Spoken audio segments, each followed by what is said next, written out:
Sugar ఉన్నవాళ్ళు నార్మల్‌గా walking గాని, ఎక్సర్సైజ్ చేసేటప్పుడు ఈ 2 జాగ్రత్తలు మాత్రం తప్పకుండా తీసుకోవాలి.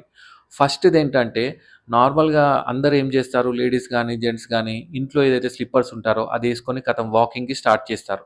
అలా మాత్రం చేయకండి. మీరు స్లిప్పర్స్ వాడడం వల్ల ఈ కాలికి దెబ్బ తాకడం గాని, లేకపోతే ఏదన్నా వేరే కుచ్చుకోపోవడం లాంటివి గాని, లేకపోతే బెండ్ అవ్వడం లాంటివి గాని ఇలాంటివి జరుగుతాయి.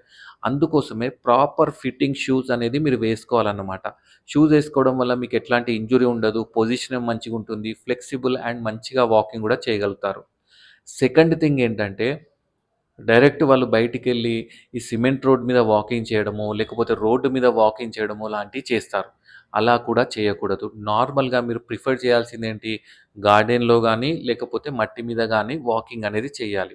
ఎందుకంటే, మీరు రోడ్డు మీద గానీ, లేకపోతే సిమెంట్ రోడ్ మీద గానీ, ఇలా చేసినప్పుడు ఏమవుతుందంటే, మీ మోకాళ్ళ మీద ప్రెషర్ అనేది ఎక్కువ పడుతుంది. స్ట్రెయిన్ ఎక్కువ పడి, మీ మోకాళ్ళ నొప్పులు అనేది స్టార్ట్ అయ్యే ఛాన్సెస్ ఉంటాయి. సో, మీకు ఎక్కువ ఏమంటారు ప్రెషర్ గాని, స్ట్రెయిన్ పడొద్దు అంటే నార్మల్‌గా గార్డెన్‌లో గాని, లేకపోతే మట్టి మీద గాని వాకింగ్ అనేది చెయ్యాలి. అర్థమైంది గదా! ఇది తెలియని మీ ఫ్రెండ్స్ అండ్ ఫ్యామిలీకి గూడా ఈ వీడియో షేర్ చేయండి. Thank you.